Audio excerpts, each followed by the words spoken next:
So I just finished watching all 4 episodes of the new docuseries, Quiet on Set, and it's a documentary with a handful of actors, actresses, their parents, some of the writers, a bunch of people that work behind the scenes on the sets of some of the shows that I used to watch as a child, and they're giving their horrific experience on what it was like working there at the time. And going into it, I already knew that it was going to be a lot.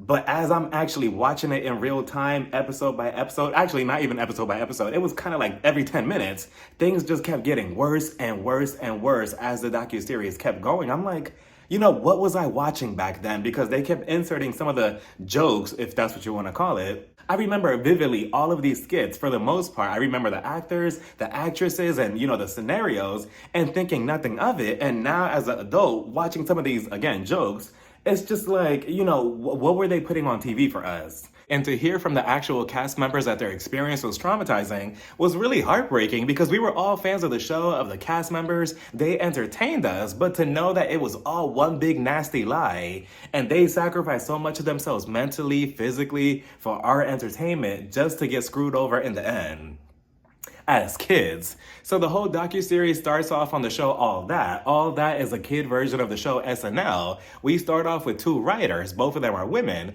They came on board with Dan Schneider. Dan Schneider, if you don't know who he is, Dan Schneider is a nasty ass creep who was basically everybody's boss on multiple shows. He was directing everything on these shows. He was behind the scenes, he was on these sets, and he was just doing way too much. Both of them joined the team, and they were just 2 of many of Dan Schneider's victims. He started off by telling them, if you're gonna write for the show, you're actually gonna have to split a salary between each other. And could you imagine somebody telling you that now in 2024 to split a salary with another coworker?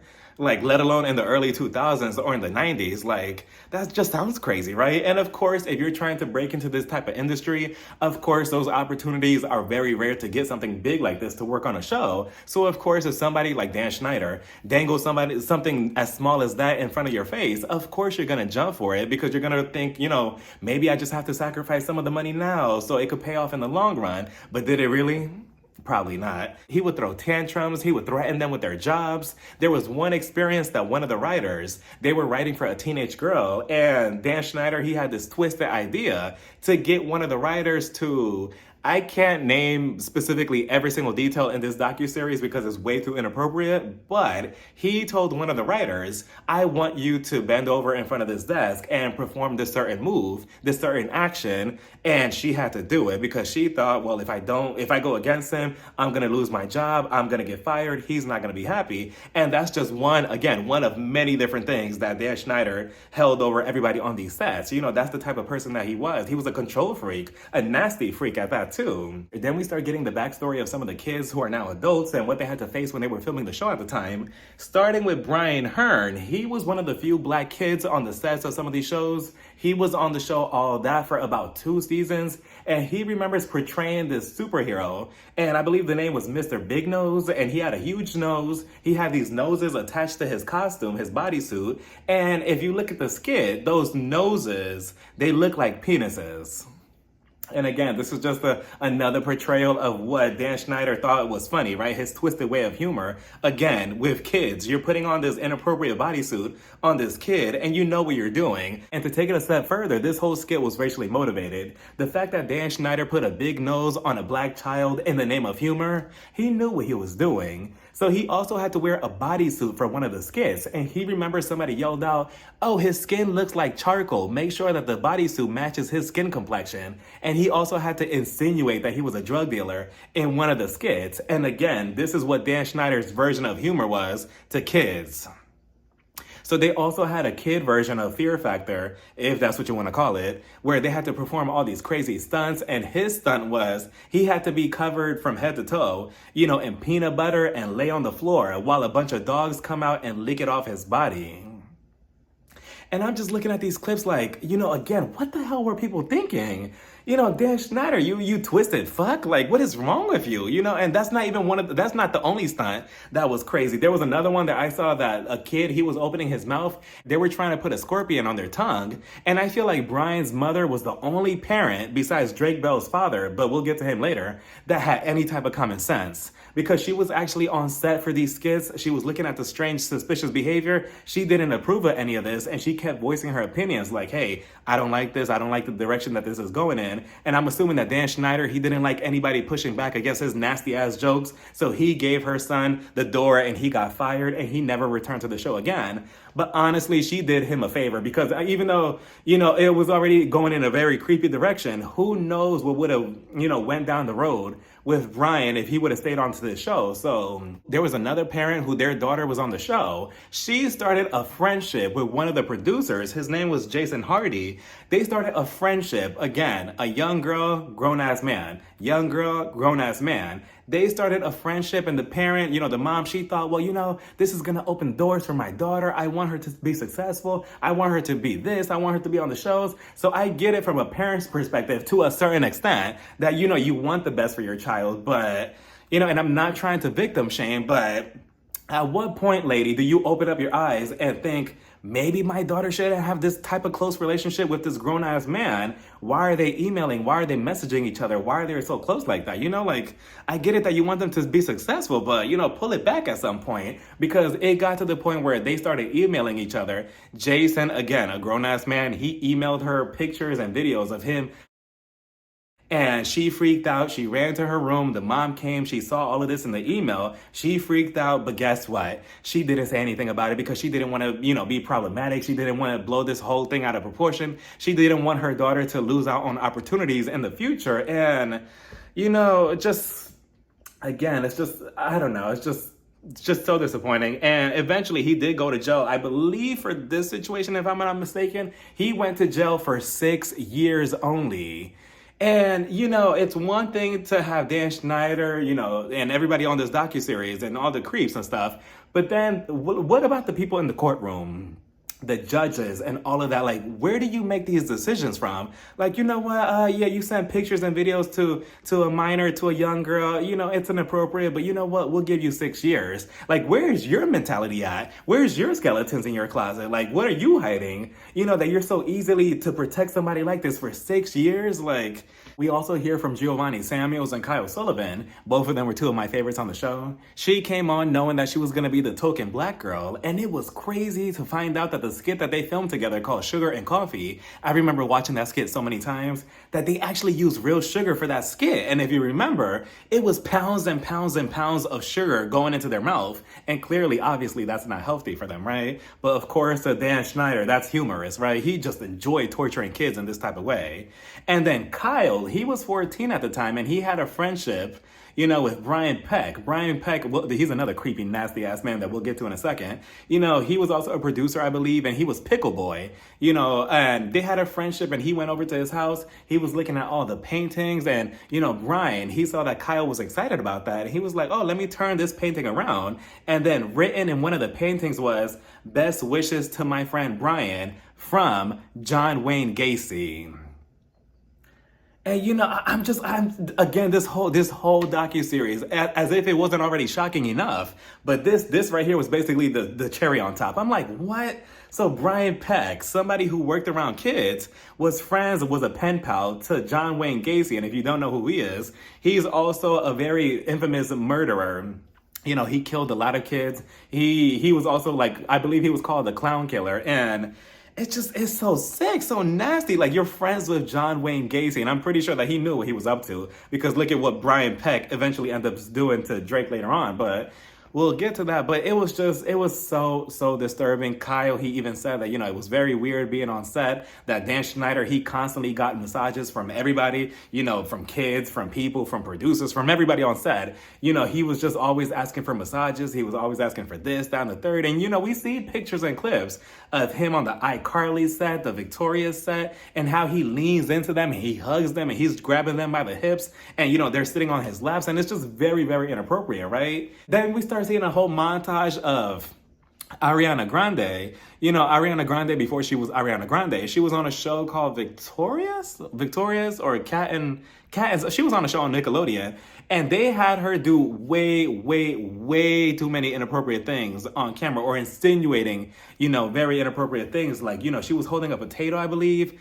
She would put her foot in her mouth, and, the foot fetish that Dan Schneider had on these shows. It was constant feet. It was in every damn skit with children and their feet. And it was just, very sick to see. And Ariana Grande, you know, she's just all innocently doing all of these skits or whatever. She's putting water down her face. She's upside down. And how did the camera people feel comfortable, you know, recording any of this or editing any of this and putting it together for a kids show? Same thing for the show Zoe 101. I believe her name is Alexa. She played Nicole on the show. She got kicked off the show after the second season, I believe. And she has always been fuck Dan from the very beginning. You know, it has always been consistent with her. She has never liked the relationship that she had with Dan or any of the cast members, honestly, on the show. And, you know, even on that show, we see a clip of Zoe, what's her name? Jamie Lynn Spears, Britney Spears' sister. You know, she's doing something and Alexa, you know, she squeezes this thing and it lands on her face. And, you know, obviously Alexa was like, that was supposed to portray a shot. And again, for a kid's show, like just so nasty, the things that Dan Schneider got away with insinuating on these shows. You know, he got his message out to the public, but, you know, just so gross. And to this day, I believe Alexa, she's on YouTube. She still talks about her relationship that she didn't like with Dan, on, you know, how she feels about the show and how it psychologically messed her up in a way. Same thing for Jeanette McCurdy. Jeanette McCurdy, she was an actress on iCarly, and she recently wrote a memoir about her mom, her life, what it was like being on the show. And she talked about Dan Schneider, but she didn't use his name. She called him the producer in the book. And she does not like him. She does not want anything to do with her past, with these shows or anything. She obviously had a really bad time with him. And, you know, I wonder how her relationship is with Miranda Cosgrove, you know, because she was also her co-star on the show. Miranda, I don't think that she ever said anything about Dan, but, you know, I don't blame Ariana Grande, Miranda, or just anybody who just doesn't want to talk about, you know, this specific moment in their life, because obviously that could bring out some trauma that you just don't want to relive over and over in interviews and conversations or in docuseries. So I get it. Amanda Bynes is also another sad, unfortunate situation. And I'm pretty sure that we've all seen what she's gone through over the last decade. And it probably all stems back from her childhood. Everything that she went through back then had a huge psychological effect on her as she got older. And now she has to deal with her trauma alone. And it's just crazy to me how, you know, Hollywood or the industry, they take these children, they take these child stars with so much potential, so much talent, so much humor. They chew them up, you know, when they're at their peak, when they're at their happiest. And they spit them out like it's nothing. Like, okay, we already used you for the millions of money that we made out of you. You know, now you have to deal with your own trauma, your own issues. We don't really care. Next victim. She was a huge part of my childhood, of all of our childhood, I'm pretty sure. You know, she was so funny. She was so bubbly and everything. She had her own show at such a young age. And, you know, she also had a friendship with Dan Schneider. And who knows what kind of nasty shit he put her through. And, you know, it's just so sad. I recently, actually, I kid you not, I recently just saw her. You know, it was not too long ago. It was early in the morning. I was at a red light and I see somebody cross the street and I'm like, wait a minute. They look very similar. They look very familiar to what I see online. And it was her. It was Amanda Bynes. You know, she was just minding her business, just walking on the sidewalk. And, you know, it's so insane to me, you know, because to me, I feel like she should be doing so many, you know, projects and movies and stuff, because again, she was just a big part of our childhood. And, you know, now she's just there. So sad. I believe she wants to do a podcast or be a nail tech, but I wish her nothing but the best. The other shocking thing that I was so disappointed by was that she had an alter ego on her show called Penelope Taint. She was one of my favorite characters. She was one of my favorite segments. She was Amanda Bynes' #1 fan. She had a laptop. She always said, "Amanda, please," after every single sentence.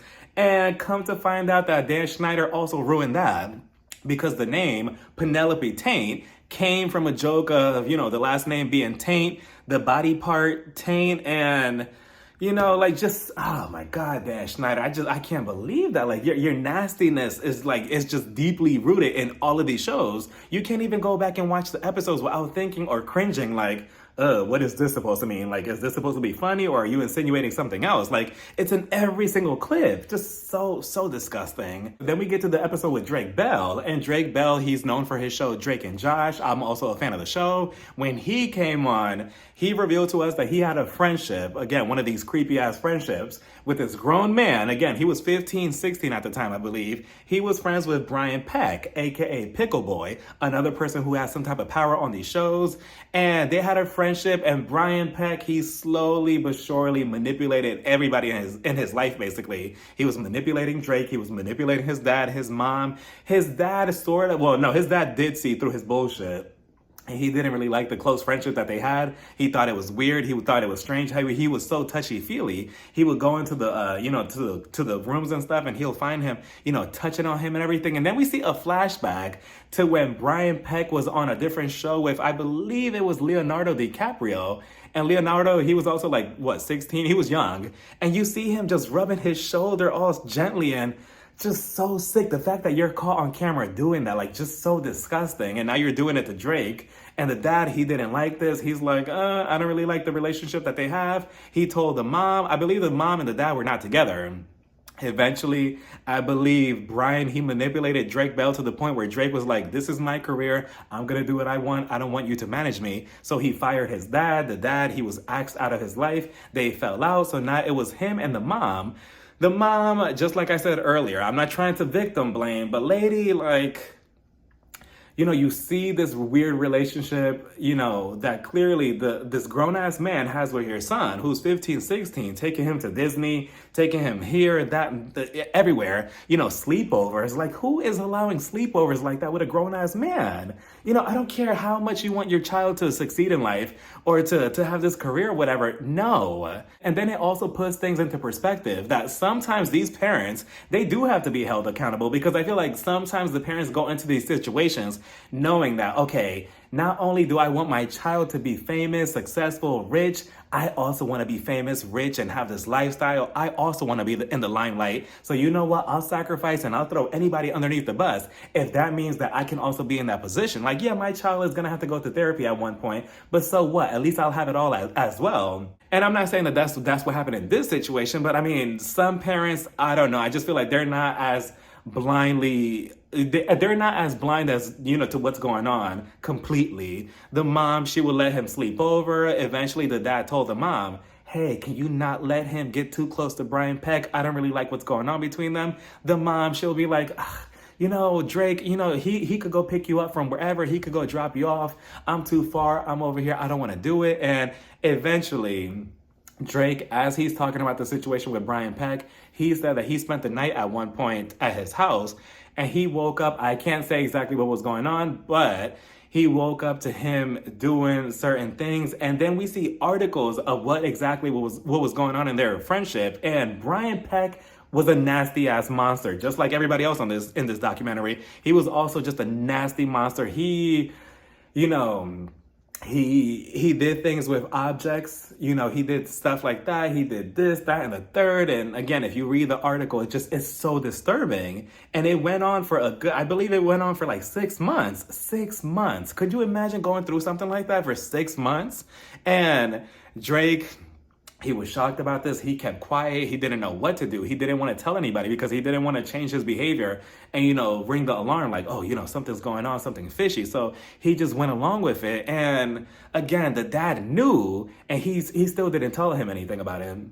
And it was so sad. Eventually, he got a girlfriend. He always spent time at the girlfriend's house because he felt safe over there. The mom of the girlfriend, I believe she also had common sense because she picked up on his behavior. Like, wait a minute, something's going on. What's happening? She talked to Drake, and I believe eventually she's the one that came out with it. And Drake, he called the mom, I believe, or he called the dad. He called one of his parents, and eventually he called Brian. They were recording him. The police were recording him, and Brian was just like, he was basically confessing to every nasty thing that he did to him.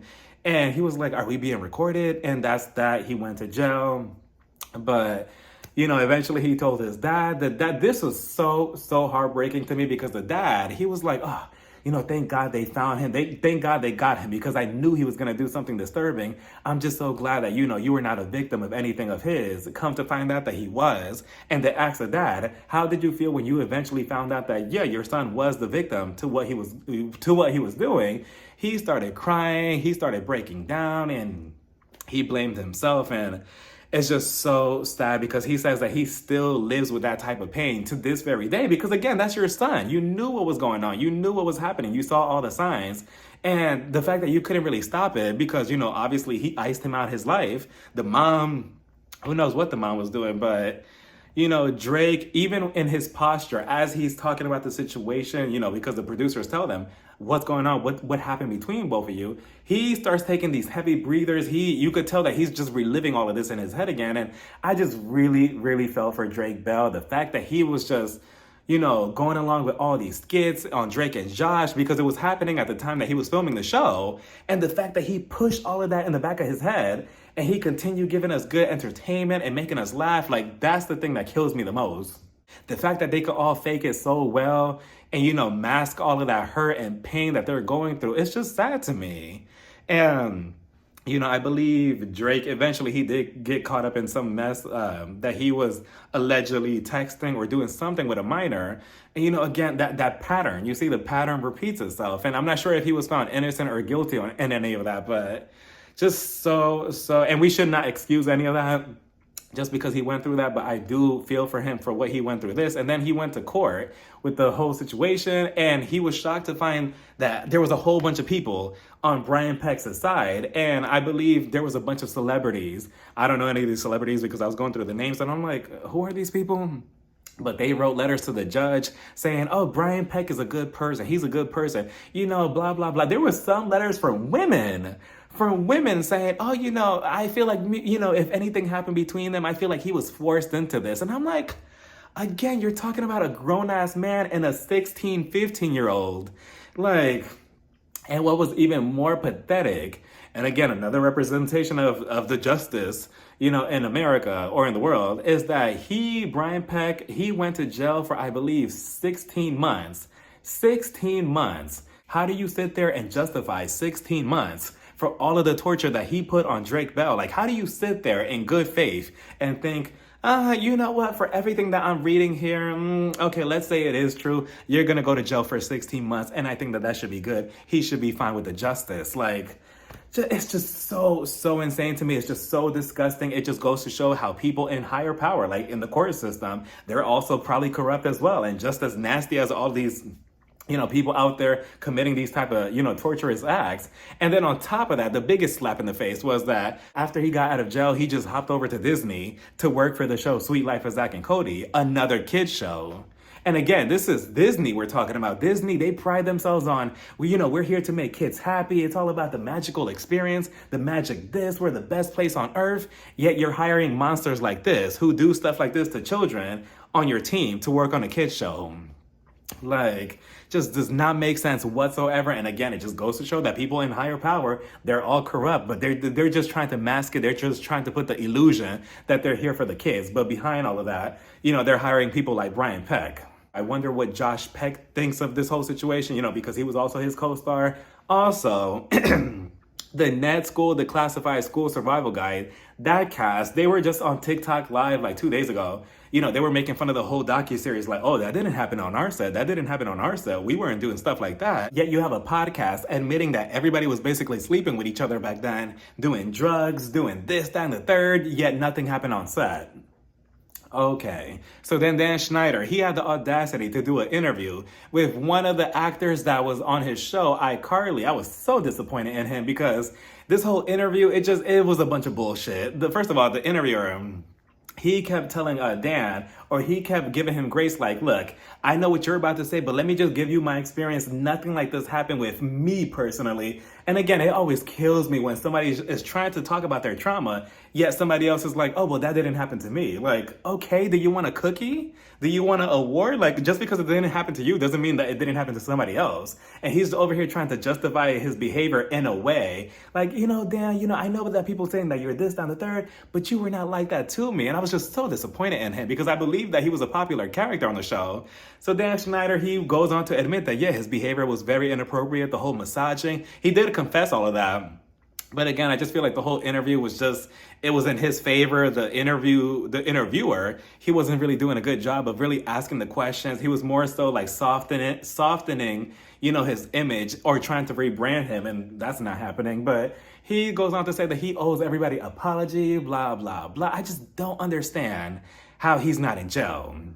Like, how is he still out there, living his life? I'm pretty sure that he has money. How is he out there and nobody has put him in jail? None of that. He goes on to say that all the insinuations, the jokes or whatever in his shows, they're not inappropriate. If people wanted to cut it, they could have cut it, blah, blah, blah. And just, A bunch of BS, just so disappointing. I feel for everybody in the docuseries, and I'm pretty sure that Nickelodeon is not the only network with skeletons in their closet. It's only a matter of time before Disney comes out with something like this, because I'm pretty sure if they allow Brian Peck over there, they allow other monsters as well, and different sets over there on their shows. So that's that.